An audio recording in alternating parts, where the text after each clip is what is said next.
வணக்கம் நண்பர்களே, இன்றைக்கி நம்ம ரோட் சைடில் விற்கக்கூடிய பானிபூரியை எளிய முறையில் வீட்டில் எப்படி செய்கிறதுன்னு பார்க்கலாம். ஒரு சின்ன நெல்லிக்காய் அளவு புளியை எடுத்து ஃபஸ்ட்டே தண்ணியில் ஊற வச்சுக்குங்க. 2 உருளைக்கிழங்க தண்ணி ஊற்றி அடுப்பில் வேக வச்சு விட்டுருங்க. ஒரு மிக்ஸி ஜாரில் ஒரு கைப்பிடி அளவு கொத்தமல்லி இலை, அது கூட கொஞ்சோண்டு கருவேப்பிலை, ஒரு 3 பச்சை மிளகா இதை ஆட் பண்ணிவிட்டு ஒரு சின்ன துண்டு இஞ்சியும் அது கூட ஆட் பண்ணிக்கோங்க.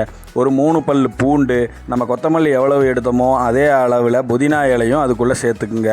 இப்போ இதை எல்லாத்தையும் ஜாரில் எடுத்து மிக்சியில் வச்சு தண்ணி ஊற்றாமல் ஃபஸ்ட்டு ஒரு சுற்று விட்டுருங்க.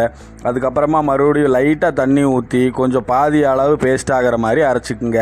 இந்த மாதிரி டைமில் ஒரு 1/4 டீஸ்பூன் சீரகம், 1/4 டீஸ்பூன் சோம்பு, ஒரு 5-6 குருமிளகு இதை உள்ளுக்குள்ளே வச்சு மறுபடியும் இன்னொரு சுற்று நல்லா அரைச்சி எடுத்துக்குங்க. இந்த மாதிரி டைமில் உங்களுக்கு அரைப்படுறதுக்கு தேவையான தண்ணியை கூட நீங்கள் ஊற்றிக்கலாம். தண்ணி ஊற்றுறதுனால ஒன்றும் தப்பில்லை. கல் உப்பு அளவாக போட்டுக்குங்க. இப்போ நம்மளுக்கு தேவையான உருளைக்கிழங்கு நல்லா கொதி வெந்துருச்சு.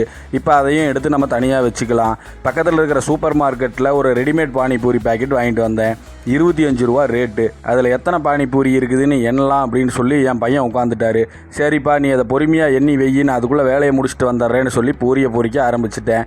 அடுப்பில் வடசட்டியை வச்சு அதில் கொஞ்சமாக ஆயில் விட்டுக்குங்க. பூரியை 4-5ன்னு போட்டு அளவாக பொரிச்சு எடுங்க. இதை நீங்கள் உள்ளே போட்டிங்கனாலே நல்லா பஃப்னு பந்து மாதிரி பெருசாயிரும். இதே மெத்தடில் உங்களுக்கு அன்னைக்கு செய்யறதுக்கு எவ்வளவு தேவையோ அந்த பூரிகளை எல்லாம் நீங்கள் பொரித்து எடுத்துக்கலாம். கொஞ்சம் லைட்டாக செவக்க வரைக்கும் விட்டு அதுக்கப்புறமா எடுங்க. இது அவ்வளோ சீக்கிரமாக நமத்து போகாது. ஒரு 2-3 மணி நேரம் கூட நீங்கள் வெளியிலேயே வச்சுக்கலாம், ஒன்றும் ஆகாது. இந்த டைமில் நம்ம உருளைக்கிழங்கை எடுத்து அதனுடைய தோலை லைட்டாக உரித்து வச்சுருங்க. 2 உருளைக்கிழங்கு நம்ம வேக வச்சுருக்கிறோம், 2ஐயும் உரித்து எடுத்துட்டோம். இப்போ ஒரு பெரிய வெங்காயம் எடுத்துக்கோங்க. அந்த பெரிய வெங்காயத்தை உங்களால் எவ்வளவு பொடுசாக கட் பண்ண முடியுமோ அவ்வளவு பொடுசாக கட் பண்ணி வச்சுக்கோங்க. நல்லா சின்னதாக கட் பண்ணிங்க அப்படின்னா அந்த உருளைக்கிழங்கோடையே நம்ம சேர்த்து அதை பிசைஞ்சிருவோம். அதை நம்ம தனியாக வச்சு கொடுக்க வேண்டிய வேலை இருக்காது. இந்த டைமில் நீங்கள் பொடியாக கட் பண்ணி வச்சுருக்கிற பெரிய வெங்காயத்தை ஒரு பாத்திரத்தில் மாற்றிக்கிங்க.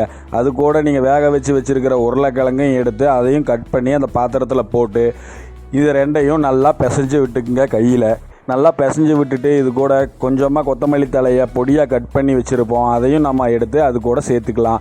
இந்த டைமில் அது கூட கொஞ்சமாக சிக்கன் மசாலா இருந்தால் சேர்த்துக்குங்க. அது ஆப்ஷனல் தான், லைட்டாக மணமாக இருக்கும், அதுக்காக நான் அதை சேர்த்துருக்கேன்.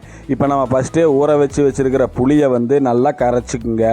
நல்லா கரைச்சி விட்டுட்டீங்க, சக்கை இல்லாமல் கரைச்சி விட்டுட்டீங்க அப்படின்னா இப்போ நம்ம அதுவும் ரெடி ஆகிருச்சு நம்மளுக்கு.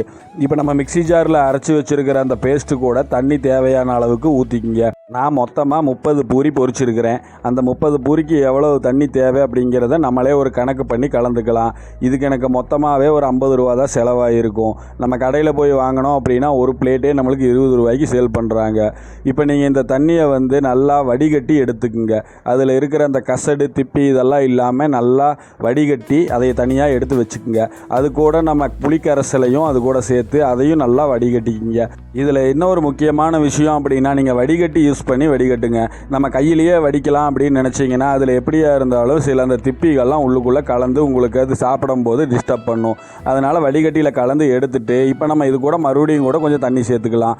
உப்பு செக் பண்ணிவிட்டு இந்த டைமுக்கு வேணும்னா கொஞ்சம் தூள் உப்பு சேர்த்துக்குங்க. தூள் உப்பு சேர்த்துட்டு அதை தனியாக எடுத்து வச்சுட்டிங்கன்னா நம்மளுக்கு எல்லாமே ரெடி. பானிபூரிக்கு தேவையான மசாலாவும் தனியாக எடுத்து வச்சுட்டோம், பூரியும் நம்ம பொரித்து வச்சுட்டோம், இது கூட நம்ம அந்த பானியும் கலந்து வச்சுட்டோம். அவ்வளவு தாங்க. இப்போ நீங்கள் சேல் பண்ணுறக்கே ஆரம்பிக்கலாம்.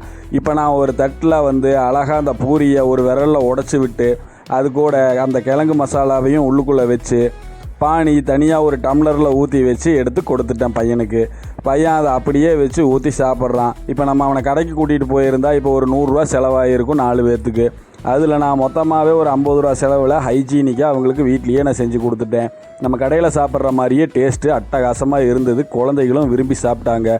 இது மொத்தமாக எனக்கு ஒரு அரை மணி நேரம் கூட இந்த டைம் எடுக்கலை. ஈஸியாக இனிமேல் நீங்களும் இந்த மாதிரி வீட்டிலையே செஞ்சு சாப்பிடுங்க. இப்போவாவது சொல்லுடா, அந்த பாக்கெட்டில் எவ்வளோ பூரி இருந்ததுன்னு கேட்டேன். மொத்தமாக 110 பூரி இருந்ததுன்னு சொன்னான். 25 ரூபாய்க்கு 110 பூரி பரவாயில்ல தான் மக்களே. நம்மளை மாதிரி சிறுசாக ஆரம்பிச்சிருக்கிற சேனலுக்கெல்லாம் கொஞ்சம் சப்போர்ட் பண்ணுங்கள். நம்மளோட சேனலை சப்ஸ்கிரைப் பண்ணுங்கள், நம்ம பேஜை ஃபாலோ பண்ணி வைங்க. அடுத்த வீடியோவில் பார்க்கலாம். நன்றி.